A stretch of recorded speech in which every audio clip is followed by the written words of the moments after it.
Good morning. This is Steve from LotPro.com with today's auto news. General Motors hasn't had much to celebrate lately, but today the storied Detroit automaker marks 100 years of operations. Okay, I'll admit it. Growing up in what was to become Metro Detroit, back then Rochester was still a small town, I lusted after GM cars. Not any one in particular, but any GM car. You see, back then your dad was either a Ford guy, a GM guy, or a Chrysler guy. And my dad was, for better or worse, a Ford guy. And for me, that was definitely for worse. That's because in the 50s and 60s, GM was at its height in terms of automotive design. Fords and Chryslers just weren't in the same league. And while many of our friends and neighbors worked for GM and drove a new car almost every year, and here I'm talking about Pontiac Catalinas and Bonnevilles, Chevy Impalas, Buick Electras, and Oldsmobile Starfires, we drove a Ford station wagon because my dad used it in our hardware business.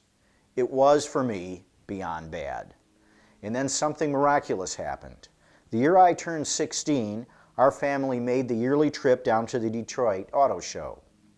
After spending most of the day looking at all the shiny new models, we got back in our beige, there is no color worse than beige, 1963 Fairlane Ranch wagon, and proceeded to head back home via Woodward Avenue. Less than a mile up Woodward, the Fairlane simply stopped running. No amount of coaxing could get it started.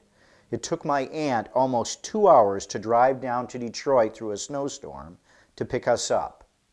The fact that we were all hungry and had to walk by a burlesque house to dine at the Golden Cafe while we waited for our ride only made matters worse.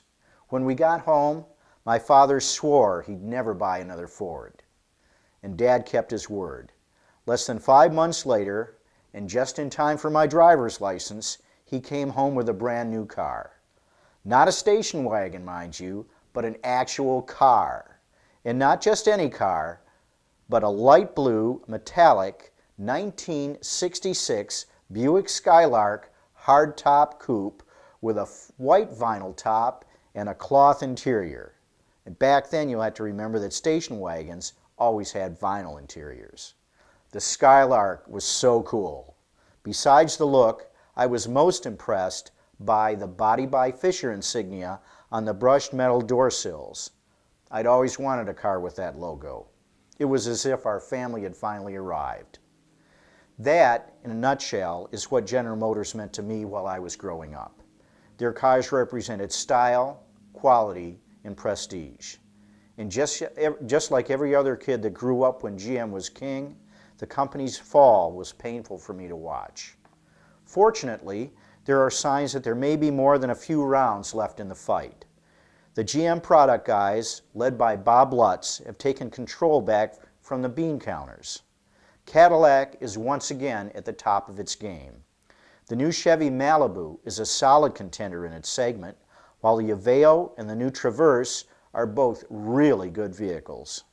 The Pontiac Solstice, G8, and Vibe are all competitive. Buick and GMC are doing well with their crossovers, while Saturn is finding new life after plastic with GM's European-based vehicles. So here's to you, GM. I, for one, am hoping for another 100 years. This is Steve from LotPro.com. Have a great day.